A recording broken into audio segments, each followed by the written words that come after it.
देवता और पितरों ते धै लगांदो। चला आज आप सभी ते कुछ नयूं बतांदो। दाना सयाणु ते हाथ जोड़ी प्रणाम। जय श्री कृष्णा, जय श्री राम।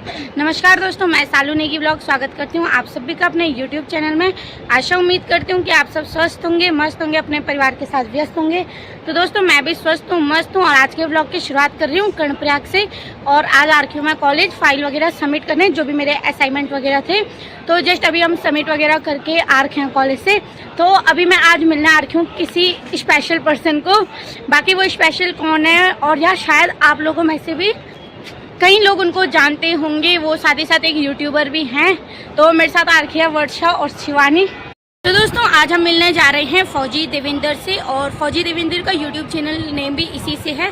बाकी वो हमारी भी ग्रामीण संस्कृति या फिर गांव में जो भी होता है, हमारे कर्णप्रयाग से लेकर कपीरी से लेकर नौटी साइड से प्रत्येक एरिया के बारे में वो पूरी डिटेल के बारे में बताते हैं। किस गांव में क्या, किस गांव में किस हिसाब से लोग रहन सहन है, किस हिसाब से उनका चलन है, उनके गांव में सड़क वगैरह, पानी की समस्या, हर चीज़ को वो आप लोगों के सामने लेकर आते हैं। और तो चलिए अभी उनके बारे में ज़्यादा कुछ मुझे नहीं पता, क्योंकि पहले, और हाँ आपको एक बात इतना बता देती हूँ कि पहले उन्होंने आर्मी में थे, वो बाद में उन्होंने यूट्यूब पर भी काम स्टार्ट किया। तो चलिए मिलते हैं उनसे और जब वो आएंगे उनसे आपको मिलाएंगे। फिलहाल हम अभी वेट करते हैं उनका। खालिंग का तो दोस्तों फाइनली मैं मिल चुकी हूँ फौजी देवेंद्र जी को। तो एक बार आप अपना परिचय दे लीजिए। जी नेगी जी सादर प्रणाम। मेरा नाम, मैं देवेंद्र कंडवाल हूँ और देवभूमि उत्तराखंड के जनपद चमोली क्षेत्र कर्णप्रयाग के अधीनस्थ ग्राम सभा कनखुल तल्ला का निवासी हूँ, ग्राम बिडोली का।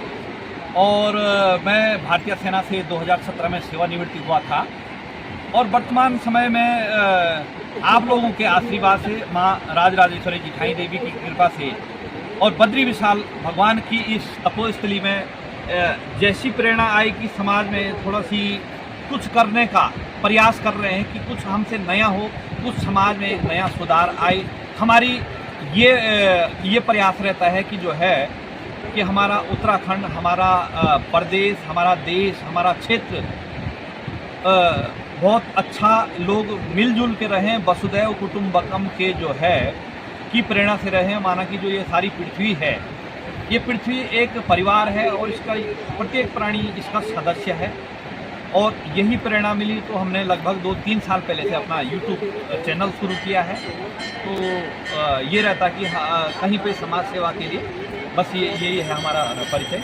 तो जिस प्रकार से ना आप गांव में जाते हो और कई गरीब परिवारों को मैंने आपको आपके ब्लॉग के जरिए देखा है, जिनकी आप समस्याएं उभारते हो, दुनिया के सामने उनकी समस्याएं लाते हो अपने ब्लॉग की वजह से। तो क्या आप स्वयं से भी उनकी कोई मदद करते हो या आपके ब्लॉग के जरिए उनकी कुछ मदद हो पाती है, या फिर आप केवल वीडियो बनाने के लिए ये सब करते हो?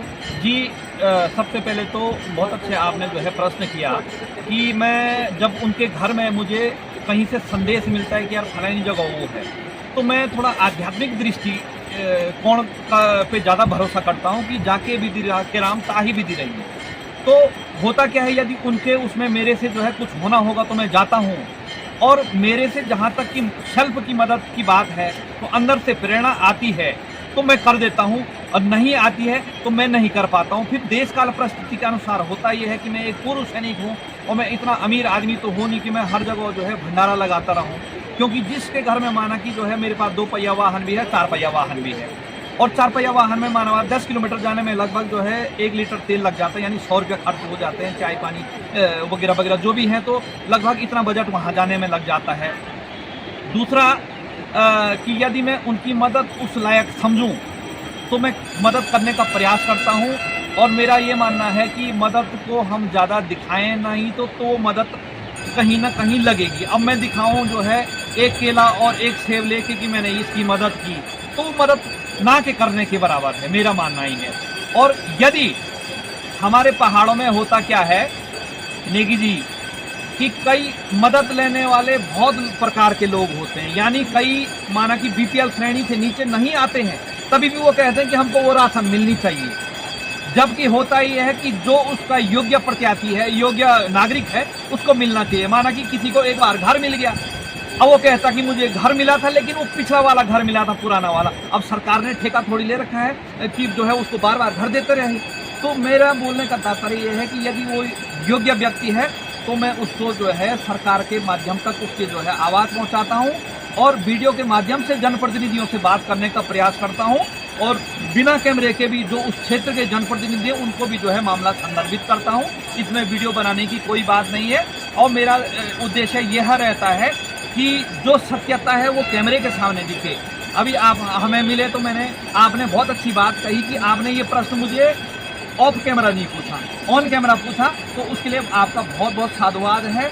और मेरा ये रहता है कि दूसरी बात, न मैं कभी जो है किसी से ये कहता हूँ कि भाई मैं फलानी जगह मदद करने जा रहा हूँ, आप मुझे पैसे दे दीजिएगा और मैं वहाँ दे दूंगा, क्योंकि इसमें लांछन लगने की आशंका होती है। बाकी मैं इस काम के लिए कोई ये नहीं कि मेरी पब्लिसिटी हो। देखिए मैं देवेंद्र सिंह हूँ और फौजी हूँ तो मैं वही रहूँगा, मेरा इससे कोई जो है दूर दूर तक नाता नहीं है कि मेरा ये मानना है मेरी वीडियो ना भी चले कोई बात नहीं है, लेकिन जिसकी समस्या को मैंने दिखाया है उसकी समस्या का समाधान होना चाहिए, जबकि वो जायज है।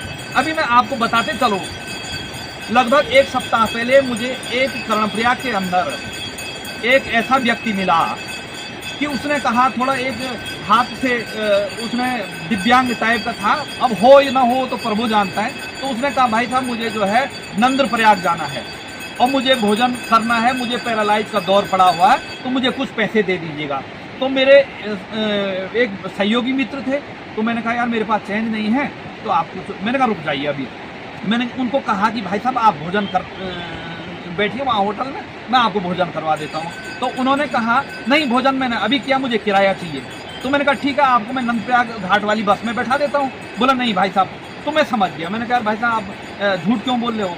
तो मैं जब उसके पीछे पीछे आया तो जब वो शराब के ठेके के बगल में पैसे गिनने लग गया भीख के, तो मुझे बहुत बुरा लगा कि हमें उससे अंदर से प्रेरणा आई कि हमको पैसे हर किसी को नहीं देना चाहिए। माना कि भूखा है तो उसको भोजन करवाइए, यदि उसने कहीं जाना है उसके पास वहाँ जाने का किराया नहीं है तो आप बस में बैठा के उस कंडक्टर को या उस ड्राइवर को जो है वो पैसे दे दीजिएगा कि इसका इतना किराया लगा। ये मेरा अपना मानना है। और मैंने आपकी एक वीडियो और देखी थी जब आप गौचर गए थे मुख्यमंत्री जी की रैली में, तो आपने स्कूल के बच्चों की तरफ कैमरा करके बताया था कि इनकी पढ़ाई की उम्र है, और उसमें कई बच्चे थे SGRR स्कूल के, कई कर्णप्रयाग के थे, तो आपने उनकी तरफ बताया था कि इनका पेपर है। और उसी दिन एक बच्चे का एक्सीडेंट भी हुआ था वहीं, तो उसमें आप क्या बोलना चाहोगे। उसमें ये हुआ, देखिए एक रैली के लिए इतना सब कुछ हो रहा है पर कहीं पर कुछ गलत हो रहा है तो कोई खड़ा नहीं हो रहा है। उसमें ये था कि जो आप तो पहले मैं एक प्रश्न का जवाब दे देता हूँ कि उस बच्चे का एक्सीडेंट हुआ और राजकीय इंटर कॉलेज कर्णप्रयाग का वो स्टूडेंट था। मुझे पेपर था उसके दूसरे दिन, उसके मुझे सूत्रों के हवाले से पता चल गया था। लेकिन हमारे देश की, हमारे प्रदेश की और हमारे पहाड़ की यही विडंबना है कि जब मैं उस हॉस्पिटल में गया तो उसके पिताजी मुझे मिले, तो मैंने कहा यार भाई साहब ये तो बड़ा दुर्भाग्य हो गया, इस बच्चे के साथ ऐसा हो गया। तो उनको शायद पता था कि ये जो है, हालांकि मैं उस बेस पे नहीं गया था कि मैं उनकी समस्या का समाधान करूं, मैं क्या समस्या का समाधान करने वाला कौन होता हूं, लेकिन शायद उनको जो है सरकार के कुछ जो वर्तमान सरकार के तंत्र ने उसको घेर लिया था कि ये कहीं उसके चुंगल में न पड़े। और दूसरे दिन मैंने उनसे पूछा, मैंने कहा यार ऐसा कैसे हो गया। तो ये गलत बात है कि शिक्षा विभाग इस प्रकार से बच्चों का दुरुपयोग करी किसी मंत्री के रैली में ले जा करके। और मैंने कहा इसका तो जीवन बर्बाद हो गया, मुख्यमंत्री तो कल बदली हो जाएगा, DM कल बदली हो जाएगा, आपका मुख्य शिक्षा अधिकारी बदली हो जाएगा, सारा हो जाएगा, लेकिन इस बच्चे का तो भविष्य खराब हो गया ना।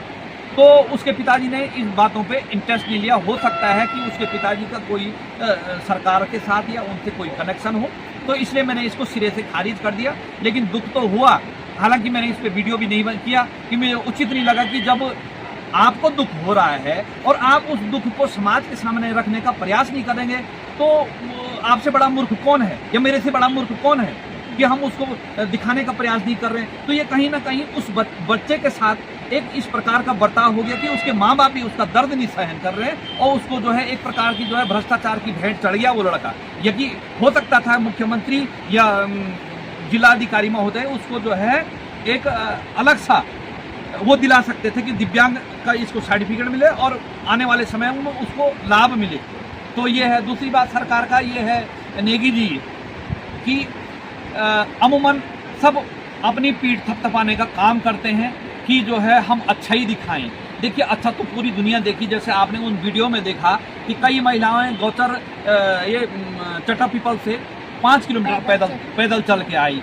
और हमें देखिएगा, हमें किसी की राग देश जाति धर्म से कोई लेना देना नहीं, हमको केवल मानव जाति से लेना है और इस अपने देवभूमि और अपने देश से लेना। यदि देशभक्ति मेरे अंदर है तो मुझे दुख होगा कहीं पे कोई गलत कृत्य हो रहा है, चाहे वो मुख्यमंत्री हो, चाहे वो जो है कोई विधायक हो, सांसद हो, जिला पंचायत हो, ग्राम प्रधान हो, क्षेत्र पंचायत हो या कोई अधिकारी हो।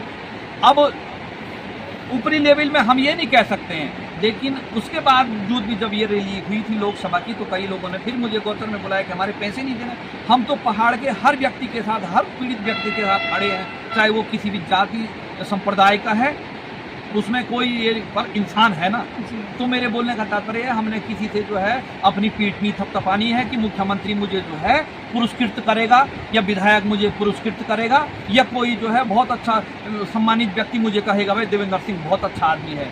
उस ऊपर वाले के भगवान बद्री विशाल की नज़रों में गलत नहीं होना चाहिए और अपनी इस आत्मा की नज़रों में गलत नहीं होना चाहिए। हमारा यही उद्देश्य रहता है।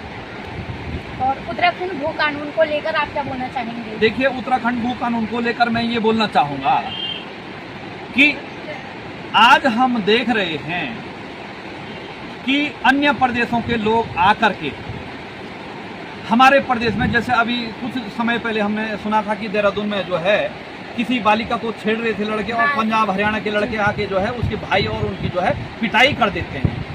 तो ये सारा इसी का खेल है। अब मूल निवास भू कानून, ये तो मुझे नहीं लगता है कि ये बोलने की जरूरत है। जैसे कि ये तो इस प्रकार से है ना कि जैसे आप मेरे घर में आ गए, मैं आपको कहूँगा कि नेगी जी आप चाय पियोगे, पानी पियोगे।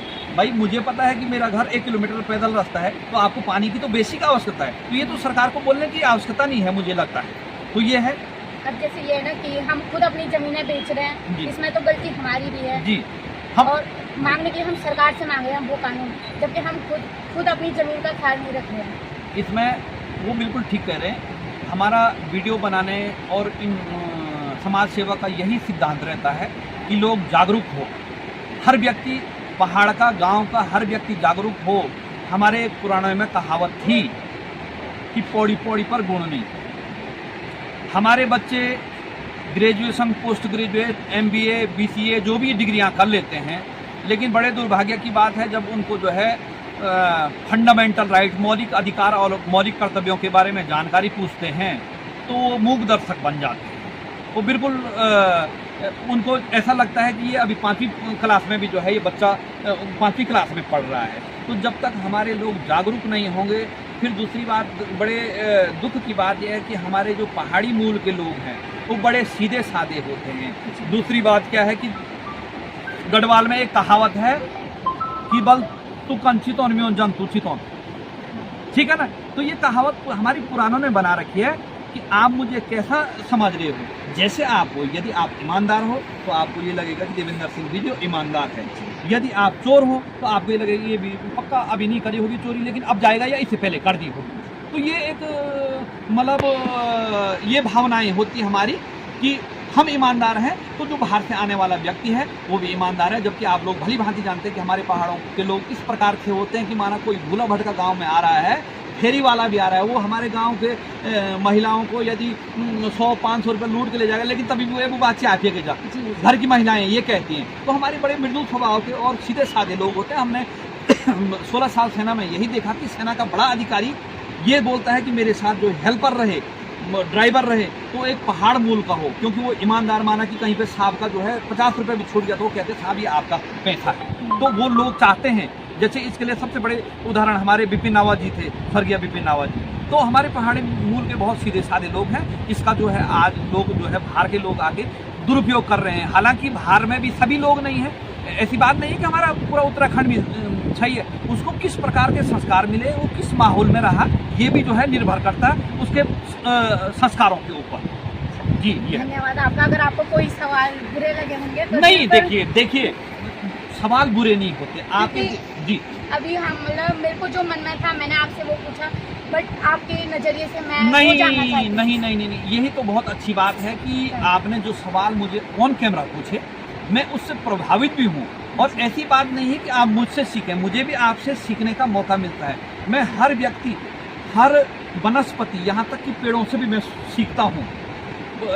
गाय, भैंस, बकरी मैं प्रकृति प्रेमी व्यक्ति हूँ और मैं इन होटल वगैरह में, महंगे होटलों में रहना पसंद नहीं करता हूँ। मैं अपने हमारे सम्मानित छायाकार हैं उनको भी कहता हूँ यार कभी जंगलों में चलेंगे और जंगलों के बीच में 1-2 दिन का निवास करेंगे। अच्छा से जो है जो भी प्राणी आएगा अपने बचाव के लिए हम कुछ रखेंगे डंडे वगैरह, लेकिन हम उनसे जो है उनकी भावनाओं को समझेंगे।